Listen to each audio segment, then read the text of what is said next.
Next, we've actually got Kez coming up to talk a bit about Palestine, the suffering that they've endured, and AI, and all the devastation. Hello, everyone. I just want to pay my respects to the First Peoples of where we are. We're on Gimwe Wallabari, Yidinji country. The land was stolen in the exact same way that we're watching Israel steal Palestinian land, just without as much munitions and without as much advanced technology. It's the same book, it's the same rhetoric, it's the same God-given right, apparently, to take people's lands when you consider them lesser than. And it's been ongoing, and yeah, it's Christmas right now, and I want to remind everyone what Christmas is apparently supposed to be all about. It's about the birth of Jesus, who was in Bethlehem. Where's Bethlehem? It's in the West Bank in Palestine, and at the moment it's currently being bombarded, it's being guarded, the people are oppressed, they're in duress. The Christians can't celebrate Christmas in Bethlehem. Jesus was a Palestinian Jew, he was a Nazarene specifically, and Jesus had to flee with his family. In fact, before he was even born, his parents had to find the only place where they could for him to be born, which was in a fucking stable. It was with the animals, with the shit and with the hay, because there was no room in the inn, because the Roman authority were having a census that day, and it was more important to write your name in a book than give birth to a child. Jesus and his family fled from Bethlehem into Egypt, much like many of the Palestinians today, and over the last 77 years. Jesus and his family were in Egypt, and then they came back after the king who had all the children younger than 3 put to death finally died. That was when it was safe for Jesus and Jesus' family to go back to so-called Israel. Even back then, it wasn't even Israel. It was the kingdom of Judah. It was the kingdom of Rome.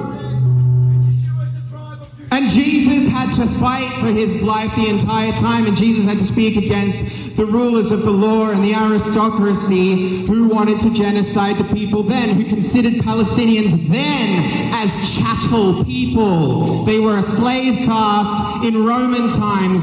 That's what the gospel's all about. It's about having divinity within yourself. Jesus was the Son of God, but so am I, and so are you, and so is everyone else. That was the whole point. And then Paul came along and wrote a bunch of lies saying, yeah, I saw him out on the road. When Jesus said in the Gospel of Matthew, people will tell you when I have died, there he is out in the wilderness, or here he is in a secret place, here he is. And it was these people who contorted and concocted this misery of Zionism out of a false promise, out of already fulfilled prophecies. The Battle of Armageddon happened. It happened in the 1st century on the hill of Armageddon. It's the name of a fucking hill. It's not what's going to happen, it's what's already happened, but I guarantee it. But the people who have all of the munitions and all of the funding in the world will make sure that they try and mimic it and call it the first coming, or the second coming, or the third coming, or the fourth coming. They won't stop. The Third Reich, the Fourth Reich, the Second Temple, the Third Temple. When do we get to the Fourth Temple? Sorry, I've gone on.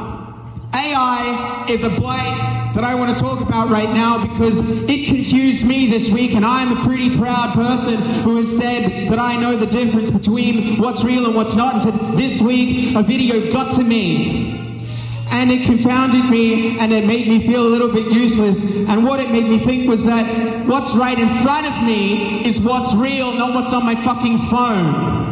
Because at the moment, clarity has been lost, and we're going to lose a lot more if we keep staring at these devices that are sold to us and handed out to us.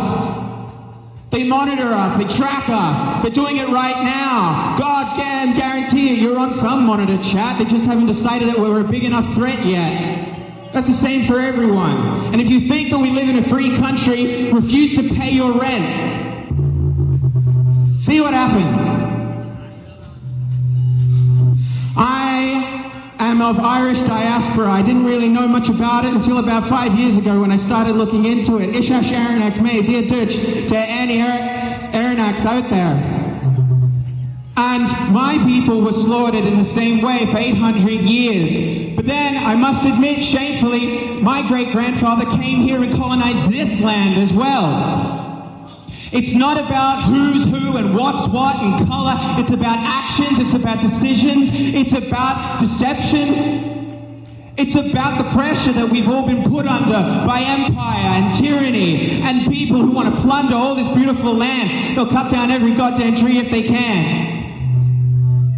I learned recently that in Ireland, separating the Republic from the North, which is occupied still, the 6 occupied territories by the United Kingdom, there are still border crossings, there are still border gate junctions between the occupied territories and the Republic.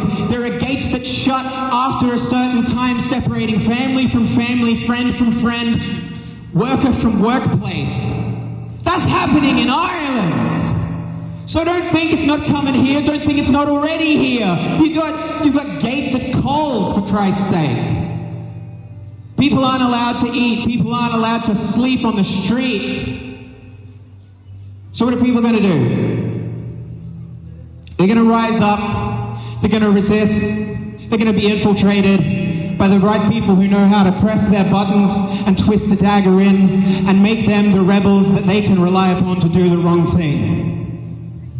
It's as old as time itself. Time itself was invented. The watch that you use, your wristwatch or your pocket watch, was made for cartography so that the Europeans could go to sea and travel all around the place and keep the time from Greenwich.